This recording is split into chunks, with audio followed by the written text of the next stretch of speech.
Hi all, Mithun back with a new video.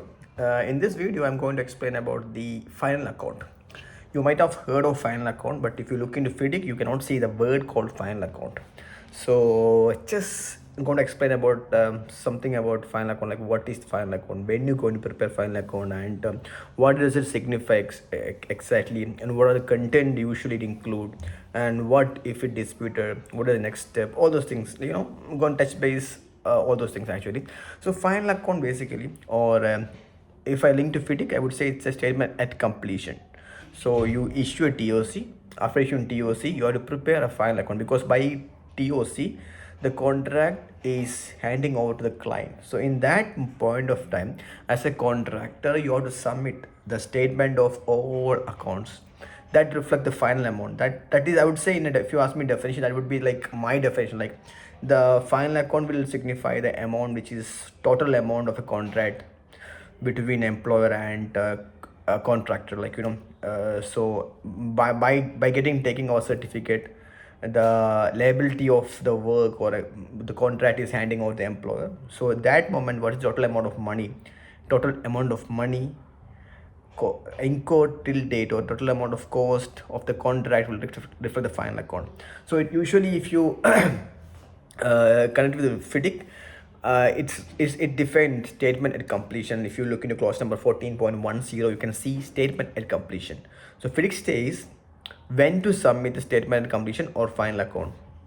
As per FIDIC, once you got TOC, within 84 days, as a contractor, you have to submit the statement at completion, which will reflect the value of the work done till date actually. So you have a contract, you have measured work, you did the work, you have variation, all those things will be there. You count those amount and reflect in the final statement of completion, plus amount of money due to you as a contractor. Again, amount of money you will consider going to be due to you under the contract. So I'll touch base those item actually. Agreed contract value plus variation, there's nothing, that's already agreed. So anyway, you're going to take this amount, say 100 million is the contract value, 10 million is a variation, we agreed already. 10.10 million already taken, move forward. So what is the amount of money you think due to you? So there is some amount of money which you agreed already, or maybe it's not agreed or partially agreed, is not being paid, work is being done, not being certified, those amount of money, or rest of the money to be paid, that amount of money you have to consider over here. Then again, the amount of money you think to be going to them, that's purely the claims actually. You as a contractor think this money is you are entitled to get money, so you think this money I should get, so I'm considering this money also. So if you look into typical final account, you can see heads like contracts, variation, dispute variation, claims, other claims, disruption claims, then financial charges. Many heads will be the contractor will be preparing many heads and submitting. So this will be like, in a holistically, this will be like the look and feel of a final account. Now let's go to engineer, what he will do.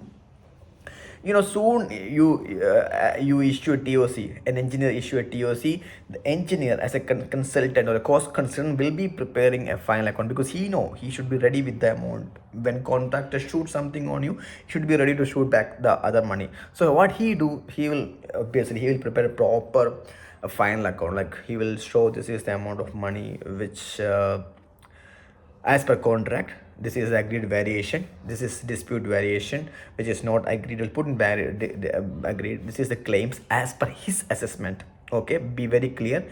The claim, EOT claim or whatever money, as per his assessment, how much would be that also he'll put. So then he add everything and put a final amount in that.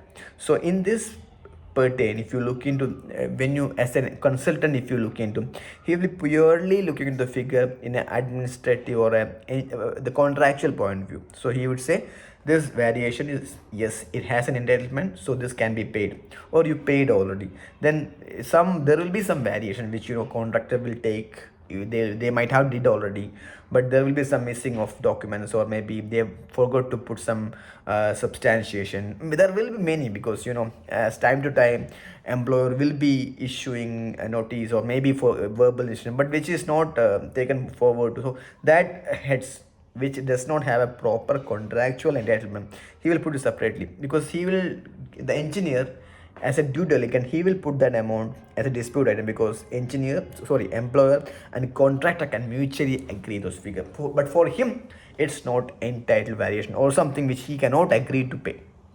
Okay, then he will look into claims also. So claims, as per his assessment, when you submit the EOT claim, engineer will assess this is the compensable delay, this can be paid. In that perspective, he will put an amount as per, contractors will submit amount, some millions of million, but engineer with his due diligence will do an analysis of delay and cost. Then he say, as per his assessment, this is the compensable delay, and this can be paid as per the delay based on the whatever the temporary record you submitted. And there will be, like, if other claims, sometimes you will put zero. Imagine you have a COVID claim, zero. Maybe disruption claim they submitted, put, maybe they would say zero, because in their view it's not entitled, or contractual backing is there. So similar, like, I'm just going back one step back.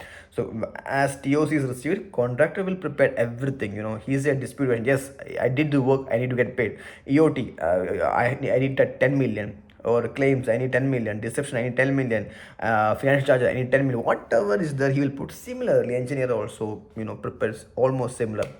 And, then definitely there will be gap what engineer prepare and contract prepare. That's the keep in mind.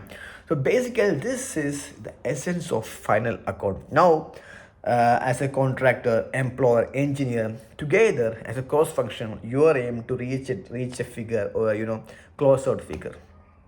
So imagine you submit 100, as per engineer assessment is 100 million is at final value including all heads. Then contractors say no, 150 million.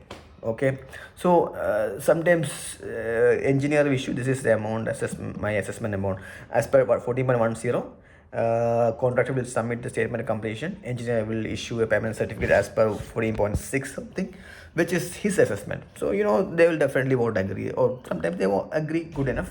But if not agree, I would say yes, this item we agree, but however this item we are not agreeing. So which is like asking for a amicable statement. Normally what happened, I'm just talking about not by books actually, I'm talking in a perspective of holistically, like what practically happened at a project actually. So the dispute is there. So then the stage where you start negotiation the proper way. Sometimes employer will lead negotiation, sometimes the engineer will lead the negotiation. So after series of negotiation, you will be agreeing on a figure that reflects your final account value. If you're not in a negotiation, you will agree some X amount, the rest of the amount you will put into what about dispute resolution, arbitration. So if for imagine, so you agree a claim X amount, contractor submit, let's start with the contract amount, you don't have any confusion. Secondly, variation, no confusion. Dispute variation, this 5 million from contractor, you agree 2 million. Then EOT claim, there is like 20 million from contractor, you agree some 5 million, which you think is right. Then disruption, COVID claim, all other claims, you as an engineer employer reevaluate your proposal and you agree a figure. So basically this is basically reducing the gap. So initially there's this much big gap, now you're reducing the gap between the figures. So this is happened at project practically. And if you agree all this figure, both of you prepare a settlement agreement actually, because you agree between both of you, contractor and employer. Now this has to officialize or formalize to a agreement. It's called settlement agreement, because since it's if statement of completion prepared by the contractor and the engineers are same, there is no record for statement of completion. Sorry, statement, what do you call it, the agreement, the final statement agreement. But instead of that, you can rely on this document. But since there's a dispute and contractor asks for amicable settlement, you need to have a statement or a settlement agreement. Actually, you are agreeing this. There was the initial amount, they agreed, negotiation, blah blah happens, and at the end you agreed. So this the what happened, the story what happened, you will be putting in a memo or whatever called award memo, your a business case, and you submit your management for approval. Similarly, once you got approval those memo, you will sign a settlement agreement with the contractor, and this is the end of the final account. So both all the party will be like safe to move forward. There will not be any claim. If not, then dispute resolution.